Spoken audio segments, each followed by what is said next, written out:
The Parthenon Temple in Athens is one of the greatest monuments of European history. Built 2,500 years ago, it sits on top of the Acropolis, the sacred hill that still dominates the Greek capital. It was dedicated to the goddess Athena, and one of its great glories was the marble sculptures of gods and men that adorned its outside.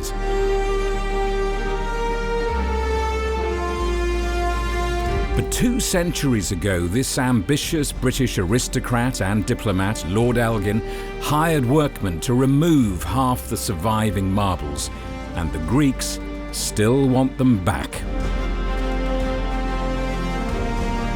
It is the body of the Parthenon that needs the pieces back.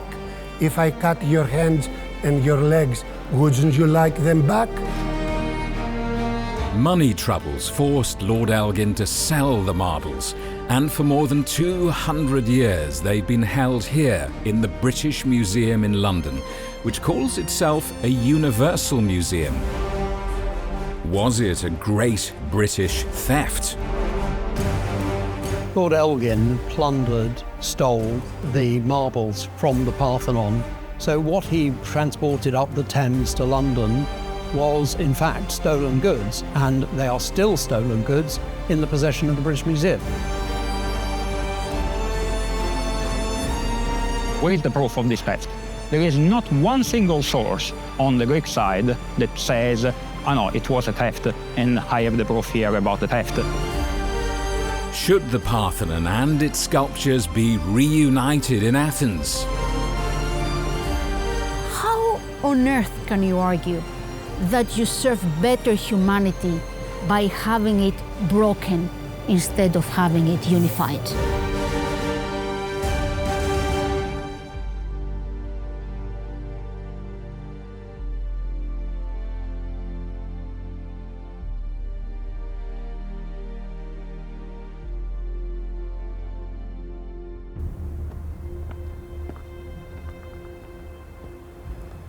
This is a dispute that's been inherited across generations. To understand it, and why it means so much to today's Greeks, you have to go back to Europe's classical past. Starting with this ancient quarry on the edge of Athens. It may not look much, but for centuries, pure white marble was dug out of here.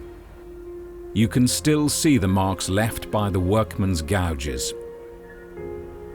2,500 years ago, that prized marble was used to create the buildings on the Acropolis.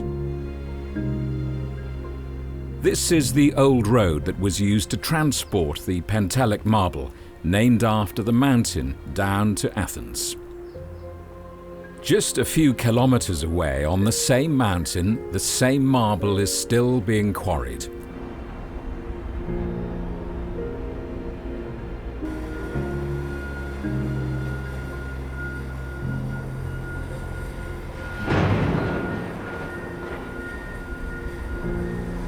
The ancient Greeks worked by hand, using wedges and chisels. Today, a diamond wire cuts the marble out of the mountain.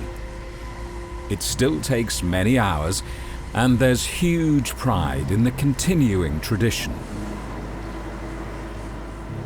So many pieces of marble coming out of the quarry won't be this big. They'll be smaller pieces. Yes, normally our marble blocks are up to 3.5 meters long.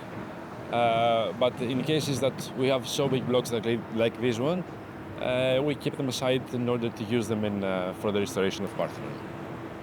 That must be an extraordinary feeling that you're rebuilding the Parthenon. Yes, we feel like ancient Greeks, just for a little. You're a young Greek, not an ancient Greek. Yes.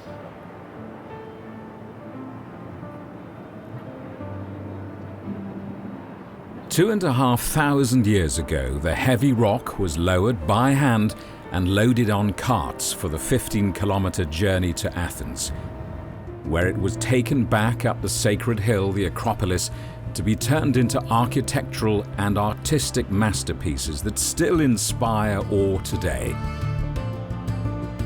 The first of those great works you meet is the Propylaea, the gateway to the Acropolis.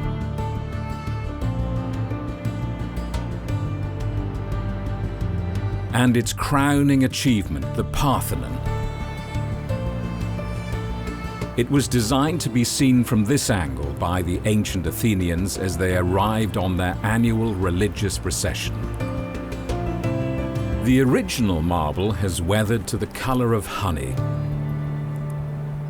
The new, shaped by laser to fit, still brilliant white.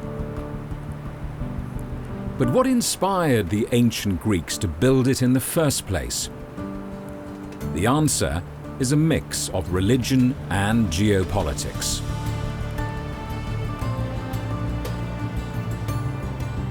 "25 centuries ago, the powerful Persian Empire twice attacked Greece, in the process destroying the existing buildings on the Athenian Acropolis. Athens turned its leading role in fighting off the Persians into an empire of its own. That gave it the wealth to build a new temple complex on the Acropolis, with the Parthenon dedicated to the city's patron goddess Athena as its centerpiece. So the Parthenon was a statement of Athenian cultural pride. Today, it generates millions in revenue from the tens of thousands who visit every day. But one of Greece's top archaeologists is intensely conscious of its original purpose and cultural value. She gave us rare access inside the temple. For someone who's never been here before, this is just extraordinary to walk in here. I mean, wow. Do you still feel like that after all of these years? Because you've been coming here since you were a little girl, I'm guessing. Do you still feel the same? Do you? I mean, it's just... It is. Just absolutely magnificent. It's always the same feeling for me too. It's still regarded as a supreme architectural and artistic achievement, one of the crowning glories of European and global heritage.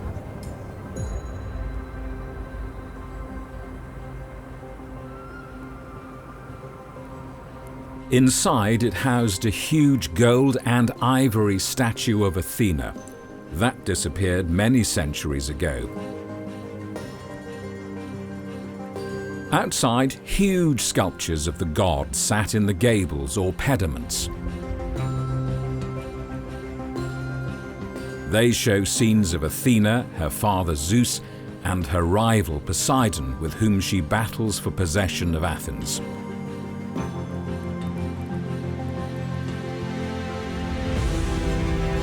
Along the sides, metops, scenes from Greek myth, of young men fighting centaurs, half horse, half men, in a drunken wedding brawl, and battling Amazons, female warriors.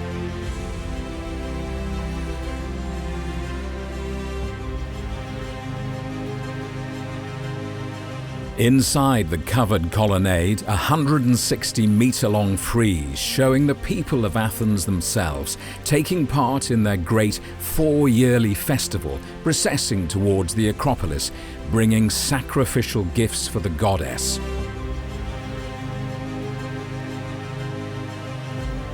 It was the first time ordinary human rather than divine figures had been portrayed this way.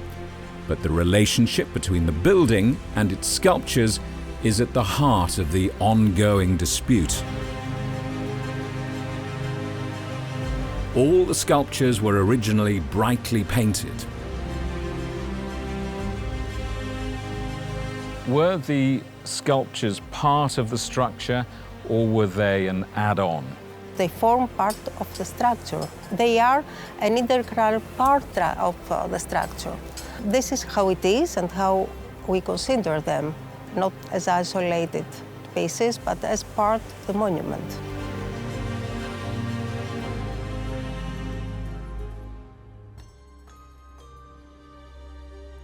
The Parthenon was later turned into a Christian church, and later again into a mosque and ammunition store by the conquering Ottoman Turks in the 15th century.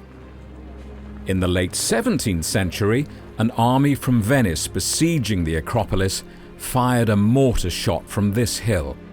It hit the ammunition dump, blowing out much of the south side and the roof. After 2 millennia, the Parthenon had gone from dilapidation to ruin.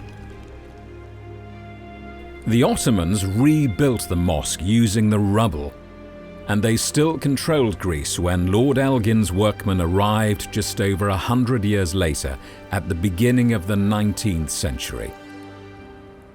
How many did Elgin take away? He took 75 meters of the original 160 meters long frieze.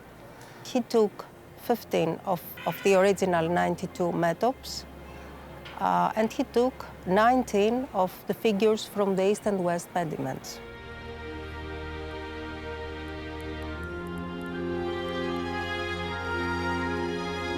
Lord Elgin was a British aristocrat from Scotland with an ancient family history and a grand family home, Broomhall House, near the Scottish capital, Edinburgh. He had ambitions to redevelop it in the classical Greek style, which was fashionable at the time, an expensive project which he couldn't afford. It was only the immense wealth of his wife, Mary, that made it possible. A pivotal fact in this story. This American author has studied the letters they wrote to each other. They were neighbors, and I think it began as a love story. When you read the letters of both of them, it does confirm that they were quite crazy about each other in the beginning, but it was also the typical marriage of nobility with title meets great fortune. So Elgin's family, they could trace their heritage back to William the Conqueror. I mean, they were a family of great lineage, but they had no money. And so by the time Elgin was a grown-up, there was absolutely no money whatsoever. Mary's family was, of course, very ambitious for her, and marrying into a titled family was very prestigious. So in addition to the fact that they seemed to really like each other, it was that perfect marriage of money and title. But she was the money. Oh, she was the money. She was all the money. By the time she met our Elgin, he was already greatly in debt. In 1799, international politics presented Lord Elgin with a huge opportunity to get access to the finest classical Greek art and to advance his career. He was appointed British ambassador to the Turkish Ottoman Empire in Constantinople, present-day Istanbul. The French under Napoleon Bonaparte had invaded Egypt, which was then part of the Ottoman Empire. But the British Navy defeated a French fleet off the Egyptian coast, ultimately forcing Napoleon to abandon Egypt, and the Ottomans were very grateful. Professor Adam Eldon is an expert in Ottoman history. So from 1798 to 1801, the Ottomans had lost control of Egypt that was occupied by the French. The only power that was capable of dislodging Napoleon, at the time Bonaparte, were the British. So Elgin came to Istanbul in the midst of this very powerful and very necessary alliance between what was called the Sublime Porte, the Ottoman government, and Britain in defense of the interests of a kind of terrified Ottoman Empire, not knowing what they were going to do against this sudden aggression in Egypt. So with grateful Ottoman hosts who controlled access to the Acropolis, and with the help of Mary's fortune, Elgin hired artists to make paintings, drawings and plaster models of the sculptures on the Parthenon. But they didn't just copy and paint, they went much further. Well, they used scaffolding, they used pulleys, they used ropes. They saw off the parts of the sculptures, and then they created them and they shipped them to Great Britain. Irish artist Edward Dodwell was on hand to witness and record as some of Elgin's men went from making copies to taking the original sculptures, and not just from the surrounding rubble, but prizing them off the walls of the Parthenon itself, actions which still drive Greek anger today. They only authorized his team to make casts and take any stones that were fallen on the ground. If he was allowed to take the originals, why would he ask for authorization to make casts in the first place? Today, Athens' port of Piraeus is one of Europe's busiest. For Lord Elgin's men, it was conveniently close, just a few kilometers from the Acropolis. After the sculptures were removed from Athens, they were brought here to the port, and so began the long journey from Greece ultimately back to England. It was also the start of the gathering storm about their removal from Athens, and the voyage wasn't without incident either. The Greek coast can be hazardous today, even with modern ships and navigation equipment. Elgin discovered its dangers when he used a ship he'd bought, the Mentor, to transport one of the multiple consignments of marbles. The drama unfolded barely a day's sailing south of Athens. Local boat owner Vangelis is taking us to the spot where it happened on a stormy night in 1802.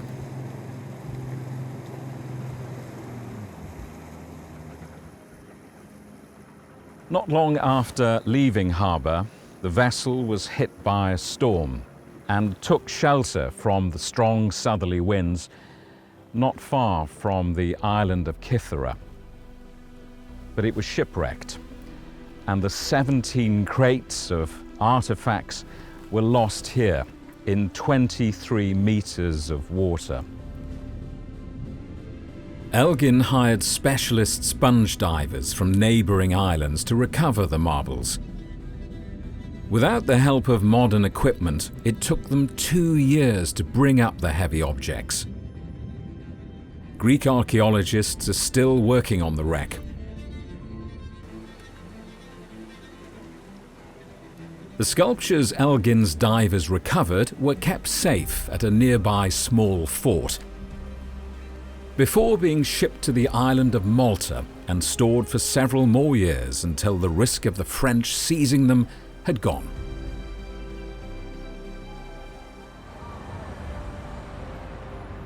Instead, it was Lord Elgin himself who was captured. During a brief outbreak of peace, he and Lady Elgin headed home through France. But war broke out again, and French ruler Napoleon took him prisoner, with huge consequences for his marriage, his finances, and the fate of the marbles. Elgin was imprisoned in France. He was imprisoned at this horrible fortress at Lourdes, and it was dank and damp and just awful. So meanwhile, Mary was running around Paris trying to make influential French connections to get him released. And at the time, of course, women did not run around by themselves at night. It just wasn't done. So in order to meet with Frenchmen, and we're talking about Napoleon, Talleyrand, but she was escorted by Elgin's friend, Robert Ferguson. And eventually, like most men, Ferguson fell in love with Mary. And he wrote a letter declaring his love, which somehow got into the hands of Lord Elgin. And Mary was already out of love with Elgin, tired of being his breeding machine and pocketbook, and she started to return Robert Ferguson's affections. And so Elgin filed for divorce, which was a very big thing at the time. Mary's father made sure that he didn't get any of her money, and so he's broke. He still has his ambitions, but he has no money. In 1812, more than a decade after Elgin's workmen began removing the marbles from the Parthenon, the final consignment sailed up the Thames into London. Elgin had serious money troubles, and his best hope was to sell the marbles to the government. So the arrival of the cargo gave him new hope. In a letter to a friend in Scotland in June 1812, he wrote, "I am happy to say all my marbles are safe arrived, so that nothing is now in the way of an arrangement with government." His critics today take a dim view of his motivation. He presented himself as someone who cared about improving the arts in Great Britain, but the truth is, someone who wants to improve the arts makes a donation, does not ask the state to buy his collection, and not only he asked for the government to purchase the marbles he had brought to the UK, but he also haggled over the price. But even at the time, many in Britain called him a plunderer and a thief, including Britain's most famous romantic poet, Byron, who expressed his outrage in 2 poems. In one, the goddess Athena talks of Elgin's hated name. In the other, Byron addresses the Parthenon itself.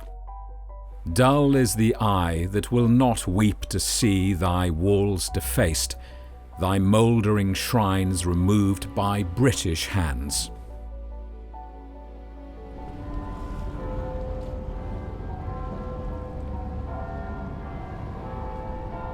So it took 4 more years for Elgin to sell the marbles. He asked the government for £75,000, several $1 million in today's money.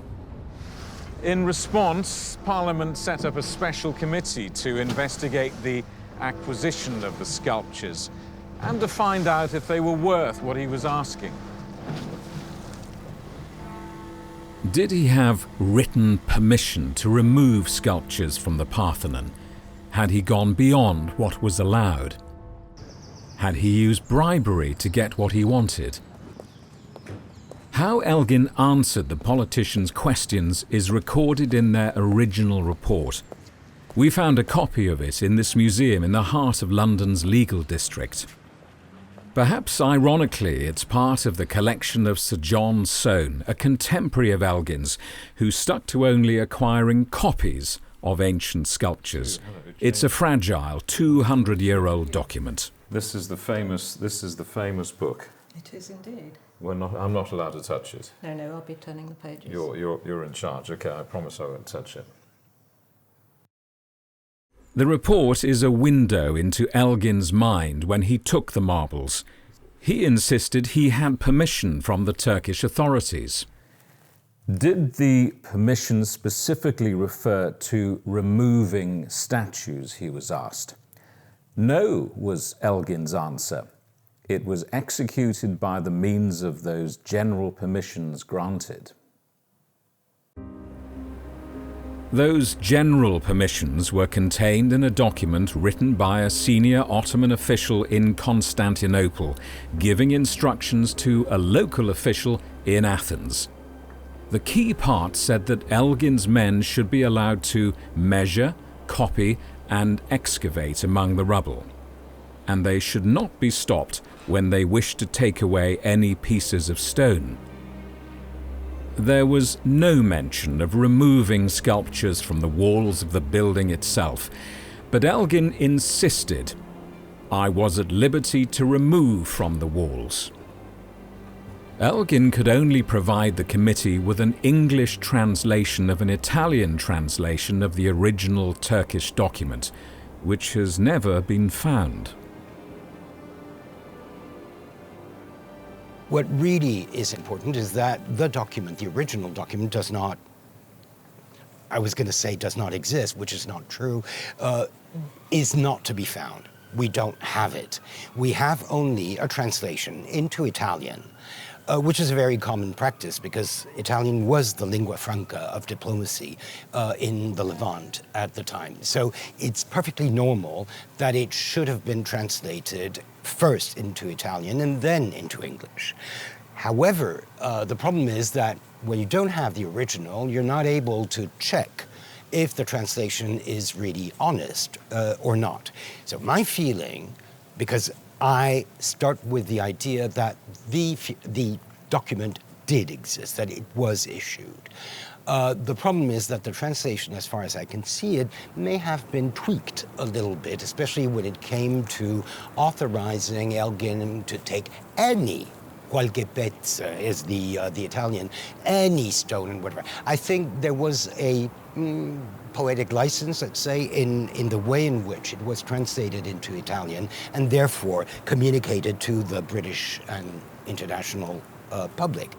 Lord Elgin plundered, stole the marbles from the Parthenon. So what he transported up the Thames to London was in fact stolen goods, and they are still stolen goods in the possession of the British Museum. He had some kind of permission, didn't he, to remove this stuff from the Parthenon and some kind of permission to export it. The historical belief is that there was some kind of permission to remove and some kind of permission to take bits of the Parthenon. But actually, when you look at it, it doesn't stand the test of scrutiny.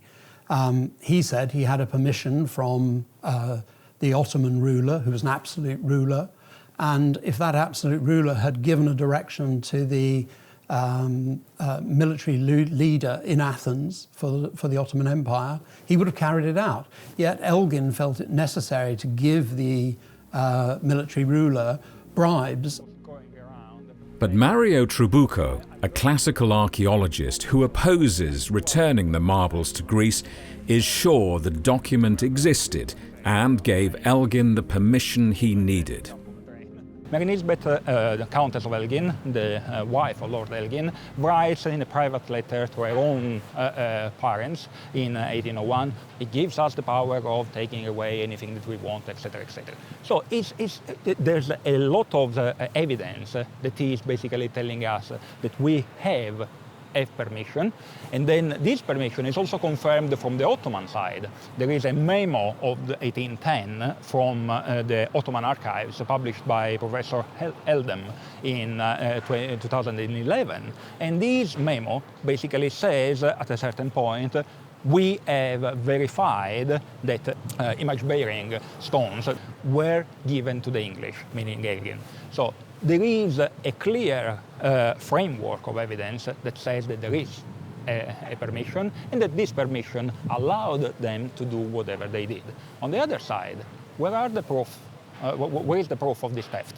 There is not one single source on the Greek side that says, oh no, it was a theft and I have the proof here about the theft. Elgin told the committee the document was really permission to do the best deal he could with the local governor in Athens. So what bargain did they do with local authorities in Athens? Evidence for that was given to the committee by Elgin's man on the spot, the Reverend Philip Hunt, who said there had not been much difficulty persuading the local governor to be cooperative. Was the governor persuaded with money? Not money, but presents, said Reverend Hunt, who explained how the governor's helpful attitude persuaded him to push for more. Nowadays, we call that mission creep. What started as an exercise in copying turned into large-scale removal of the original sculptures. Elgin justified that by saying he was saving them from further destruction and pilfering, but he added, it was no part of my original plan to bring away anything but my models. Despite some further attacks on Elgin as a vandal and despoiler, the committee and Parliament backed him. The government bought the sculptures for half the price Elgin had asked and gave them to the British Museum, where they've now been for more than 200 years.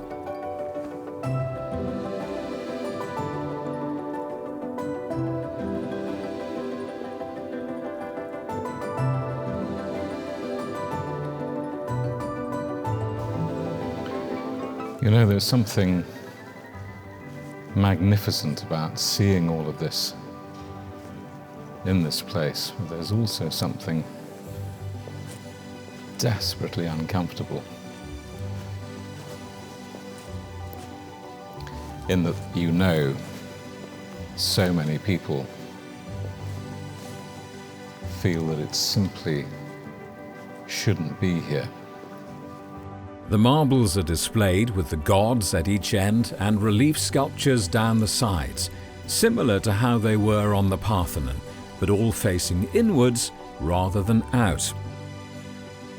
The marbles which are still in Athens are represented by plaster casts, and 28 sculptures are split, part in London and part in Athens. The Greek government says 60% of all the surviving sculptures are here, only 40% in the specially built Acropolis Museum in Athens, but that they should all be sent back there. The British Museum says it welcomes debate, but it maintains it's a universal museum, not just a national one, which means the marbles can be seen and understood next to other cultures.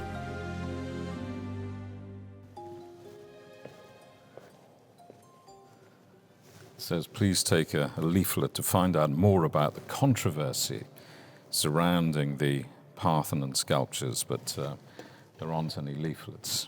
And we wanted to talk to someone from the British Museum, but there's no one available. It's just me and the marbles. The British Museum maintain that the museum in Athens and the British Museum are complementary.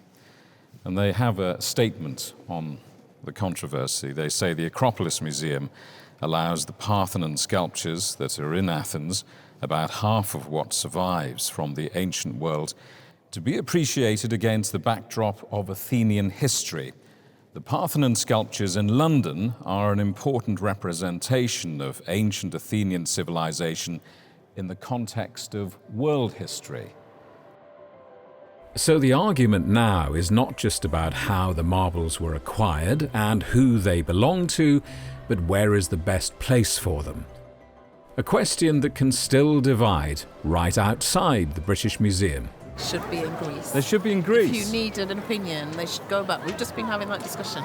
You're a Londoner, how can you say that? Because in Greece they know about restoration and conservation, and it should go back. It belongs to Greece. And it's not safe for the British Museum, maybe? Is that what you're saying? It's safe, but... I disagree. Well, we do. Oh, there's a disagreement between them. Yeah. How lovely. And you think they should stay here? I do, yes. I think that repatriation, I mean, where do you stop? What, you mean they'd have to open the doors and everything would have to be we could empty returned? the whole museum, couldn't we, on the basis of if you start repatriation of everything that's... Maybe that's morally right, though. If it wasn't ours, then maybe it should go back. Maybe. That's what I would say. Throughout history, things have been taken, nations have been conquered, civilizations have started and fallen. I mean, you know, you're looking to rewrite history from the position that you're in now if you start.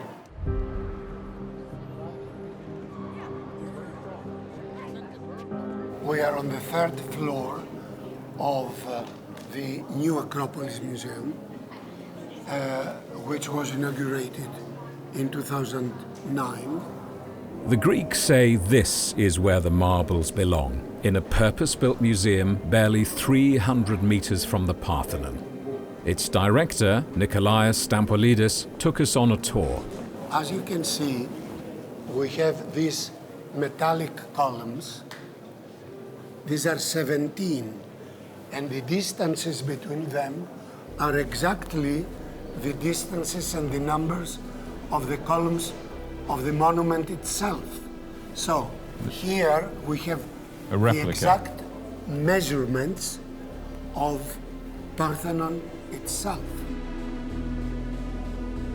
The sculptures are displayed as they would have been on the Parthenon, in the same dimensions and facing out, but lower down.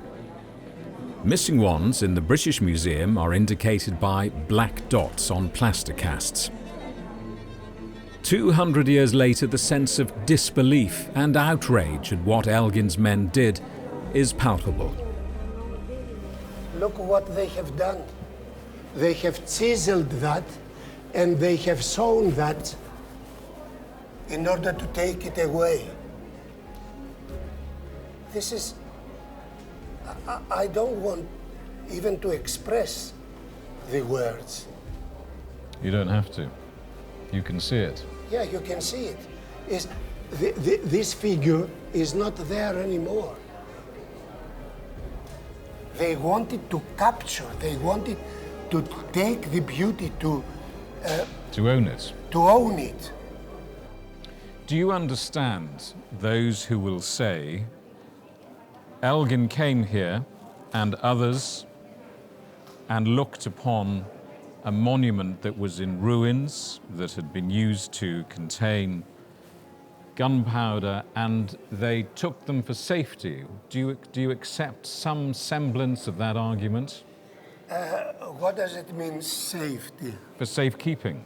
Safekeeping of what? Of the sculptures. Of the beauty? Yes. Of some of the beauty? Some of the beauty. Not the monument itself? No. The monument is still standing here 2005 years after. And it is the body of the Parthenon that needs the pieces back. If I cut your hands and your legs, wouldn't you like them back? You're one of the most distinguished names in the world of museums. Do you have any sympathy with those directors of museums, including the British Museum, who will say, look, if these are returned to Greece, there'll be nothing left. You might as well open all of the doors in every museum of the world and give your stock back if it has a difficult past, a difficult history. That's the problem with this argument. No. This is not the case. First of all, if we speak philosophically, number one is not the beginning if there is number two, number three, number four. First of all, it's start and end. This is why Greece has never asked, as far as I know, never asked of anything else. We are asking the parts of the body of the Parthenon back for the humanity, and this is a unique case. It is not a piece of art. It's not a painting. It's not a statue found here or there. That is the heart of the Greek case for reuniting the marbles in Greece. That they are not separate works of art that can be seen out of context. The Greeks say they are part of the unique Parthenon building itself, which is not just a national Greek monument, but a universal embodiment of democracy. UK law currently prevents the British Museum from letting go of the marbles. It could loan them, but then Greece would have to give them back. What's wrong with a loan? Well, loan is something you can have if it is not yours. I can say, can you loan me your jacket because it's cold? But it belongs to you. These belong to the Parthenon. I'm not talking about Greeks and Greece. I'm talking about the Parthenon as a symbol of the humanity and the world. We don't want them for us. For us, the monument is there, is still there. We want them back for the monument itself and for the humanity. This is very important to be understood. It was something understood by all the visitors, American tourists we approached at the Acropolis itself. I think they should go back to Greece. Why? Because they originally were from Greece. Oh, I think it's high time for King Charles to send it back. I mean, that's a beautiful museum. We were here a couple of years ago, so we saw it. In 2 days, we have tickets to go again. You want King Charles to intervene? Who else should? I will not go in the British Museum. Why? Because everything in there was stolen from somebody else. What? Really? Is that what you honestly think? Yeah. So you will not go in the British Museum? There's no point. We came here to see the real deal. You feel that strongly about it? Well, they should give it back. It is history, but history that belongs to Greece doesn't belong to the UK. It was supposedly given by the Ottomans, correct? So it wasn't actually a Greek person. The Greek people did not say it was okay at the time. My take is, if it belongs to somebody else, why do the British still want to hold on to it? One man has no right to sell what belongs to the nation.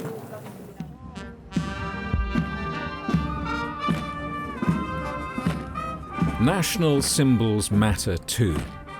Like the uniform of the Presidential Guard, the same one worn by soldiers who defeated the Ottoman occupation a few years after Elgin took the sculptures. For many Greeks, the Parthenon is one of the most important symbols. So why hasn't Greece taken legal action to get the marbles back? A question we put to the Greek government's legal advisor. So the legal claim is that the marbles have not been legally removed from the Acropolis site, and therefore they do not belong to Britain. However, saying that this is the legal title, we need to make sure that Greece does not believe that this is a case that we should be taking to the courts. We believe that there are ethical issues also that dictate the return of the marbles. So, from a legal point of view, if I were to speak as a lawyer, this is not necessarily an actionable case. Meaning that if you take a case to the court, this case may be dismissed on procedural grounds because, for example, there's so much time has lapsed, or because this is not the competent court, or because we don't know which the applicable law is, and so on and so forth. But if Athens was just a province of the Ottoman Empire, and Greece wasn't a nation-state until the revolution 20 years after Elgin removed the marbles, can Greece claim to have been wronged? This British cultural property lawyer says yes. Greece, as we know it, didn't exist at the time, but this is a straw man argument which is put up by people who want to defend the plundering of Athens. Yes, there was a series of states in the same way that Italy was made up a federation of states, but the items on the Parthenon were iconic of a time of Pericles, and of a place, Athens. And as a consequence of that, the right place for them geographically and every other way is Athens. It's not in London or anywhere else. And so it's not necessarily about wronging a particular country. This is completely irrelevant. It's about wronging the people who live in the place about which the items are iconic. And everybody will understand that the Parthenon marbles are iconic of the Parthenon, are iconic of ancient Greece, and iconic of that particular place. And that's why they should be there. Let's leave aside archaeology, let's leave aside law, let's leave aside ethics. If you have one of the most important World Heritage monuments. If you have the number one on the list of the European culture heritage monuments, if you have the most characteristic example of ancient Greece, how on earth can you argue that you serve better humanity by having it broken instead of having it unified? Arguments that don't persuade this British lawyer. Cultural objects and pieces of art don't have a home. They belong to humanity. And a very great number of them are split in all sorts of places around the world. It's a complete fallacy to think that something belongs where it was made, or that it necessarily has to be always in one piece. That's simply not the case, and there are thousands of examples. The director of the Acropolis Museum would say the Parthenon sculptures are a world asset and should be experienced in a world museum as a whole, not divided. He's right, isn't he? The Parthenon sculptures will never be experienced as a whole, because when Lord Elgin turned up, already half of them were missing, so they can never be reconstituted. At the most, it's a jigsaw with every other piece missing. Isn't there a moral obligation to put part of the jigsaw back together? I don't think there's a moral obligation, because I think that plays into the idea that objects have a home, that they have nationality. So you think the Greeks are just being nationalistic? I think it's very understandable that countries can want things that were created in their country to be in their country. But I think the overriding imperative is not to give in to nationalism and actually to allow these objects to be ambassadors for their countries all over the world, as many British objects are in other countries. It's not just the British who hold parts of the Parthenon. A previous French ambassador, a rival to Elgin, acquired several sculptures which ended up in the Louvre in Paris, at least one of which was dropped in the sea as well.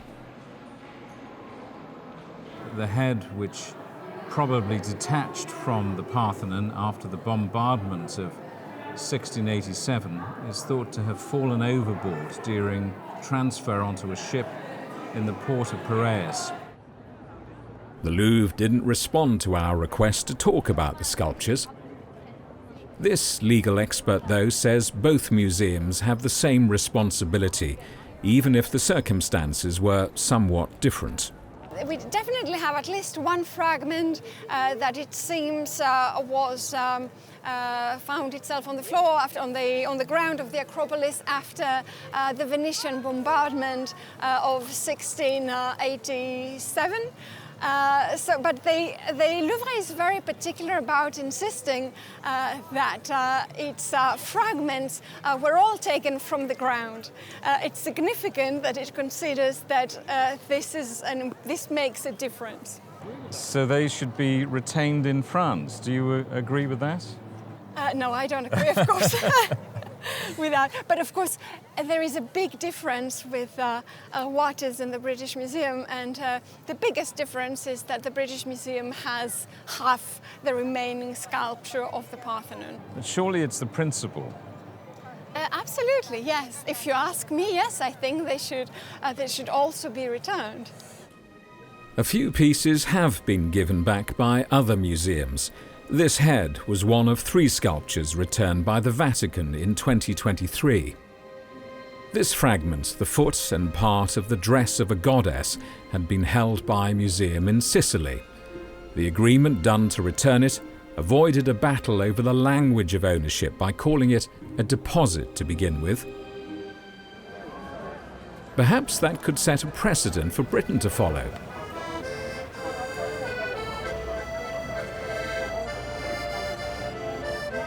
We headed to the Italian island of Sicily to find out.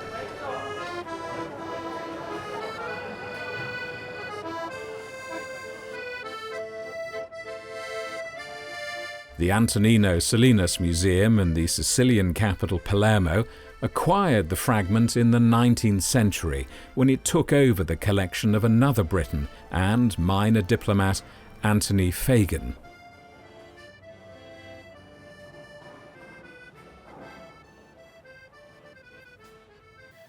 It says here it's not known how Fagin came into possession of the artifact, But he clearly had a rather dubious reputation. On this board it says Fagin's activities in Sicily were very controversial due to his unscrupulous conduct. But for the Sicilians, it was not the character of the collector that mattered.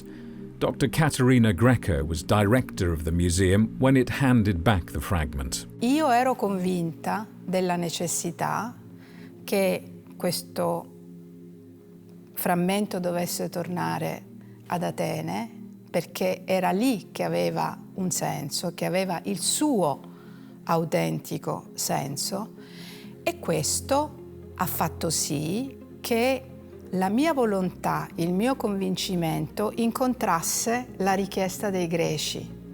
Poi, certo, sono nati rapporti politici tra i governi, tra il governo greco e l'assessorato regionale e poi anche il ministero, e anche rapporti tra i musei. Questa è la strada, il rapporto tra i musei, il rapporto culturale tra i musei è quello che può agevolare quelle difficoltà di cui lei parlava. What should happen to the Parthenon marbles in the British Museum? I grandi musei nazionali, prima della fine del Settecento, nei grandi stati nazionali europei, non esistevano. Quindi l'idea, che è stata del British, ma è stata anche del Louvre, di raccontare la storia del mondo attraverso i reperti archeologici, pittorici di tutte le epoche, questa è una parte della storia importantissima che ha favorito la nascita di quella consapevolezza europea che noi oggi ci portiamo dentro. Ma forse oggi è venuto il momento di fare il percorso contrario, cioè, intendo dire, restituire i beni archeologici sottratti ai paesi che ne sono i legittimi titolari. A statement by a British minister in the House of Lords in July 2025 suggests there's no political will yet to hand back the marbles. The Parthenon sculptures were lawfully acquired and legally owned by the trustees of the British Museum. By definition, any loan agreement acknowledges that. The requirement of a loan is that the item be returned and assurances as to the return would be provided. And the Greek government was outraged at a star-studded British Museum fundraising event in October, which used the marbles as a backdrop. It accused the museum of provocative indifference and covering Greek culture in the shade of Barbie. There has been a long-running British campaign to return the marbles, and politicians and cultural figures are making a new push to right what they see as an historic injustice. Anybody who thinks keeping the Elgin marbles is a patriotic act is such a fool. Don't they see how the world would see us? Oh God, it's Britain being Britain again. An absolute catastrophe for our good name. I started working on the marbles case 14 years ago. Everybody said to me at the time, "You're mad, Mark. The marbles are never going back." We are now in a position where I think there is an inexorable tide of return. You want to see the Parthenon as complete as it can be. And therefore, I think people recognise today that we have a dishonourable past, and the best we can do is to repatriate those things to the places they were looted from. But there are still voices strongly opposed to Britain giving up the marbles. One of the beautiful things of the British Museum is that you can look at the Elgin marbles on one particular room, and then you can go and look at what the Persians were doing at the same time, and how the two were interacting to each other on a cultural and artistic basis. And this cultural and artistic basis justifies holding on to the world's artifacts? When they are yours, absolutely. Because there is no reason why you should wreck what is now in itself a cultural monument, which is the collection of the British Museum, and deprive yourself of antiquities, in this particular case, and elements that have been legitimately acquired, just to make a favor to somebody else, or just to prop what, in many cases, is an ethno-nationalistic propaganda campaign. Lord Elgin's descendants told us they have made a family decision not to engage in the controversy. However, photographs taken inside Broomhall House for a magazine a few years ago showed the portrait of Elgin still prominently displayed and a copy of one of the most iconic of the Parthenon sculptures. And perhaps copies are the answer to this dispute. This is an exact replica of that same exhausted horse. It was cut from the same Pentelic marble we saw at the beginning. Are we too hung up on the authentic originals when even Elgin was only after copies to begin with? When you go to the Louvre in Paris and that you see the Mona Lisa from 30 meters behind bulletproof glass, I mean, they could have put a photograph, a good photograph of it. You wouldn't know the difference. And yet people are queuing up because it's like a pilgrimage. It's almost like a religious thing. And you ascribe to that object because you assume it's authentic. You don't really know. You have no way of checking. You assume that it is a transcendental kind of experience to be able to watch the Mona Lisa. So you have the same problem with these decontextualized objects like the frieze of the Parthenon friezes, because we do have, and that's where it gets a bit cynical, we do have the technology to make perfect copies. So much so that in the Acropolis Museum, they made a special effort to make the ones that were signaled as being in London look different so that people would know the difference, because otherwise they can be, and they're out of reach, right? You know, so my fantasy would be to have, you know, British and Greek agents blindfolded or something, and copies and the originals shuffled in some kind of a space, and ask them to pick, and never be able to tell what is what, and exhibit them in their museums. Nobody would know the difference. But the Greeks insist the original should be all together in the Acropolis Museum and should never have been taken. If you met Lord Elgin face to face, yeah, if that were possible, what would you say? I would say that I can understand him then, because we have to think the way they were thinking. He wanted to have beauty for his own house. You see, you fascinate me because you say you understand Lord Elgin. I mean, you've psychologically speaking, you've spent your life trying to put right what he took away, but I'm intrigued that you understand Lord Elgin. Of course, I understand it as a doctor does for a sick man. The marbles in the British Museum will have to be moved soon as the gallery housing them is redeveloped. Could that be a moment to resolve the dispute? Or could Greece still be demanding the return of what Lord Elgin took for decades or centuries more? Can you forgive him? I'm not a priest, but I will, as a human being, I will. Yes, for sure. Yes, yes.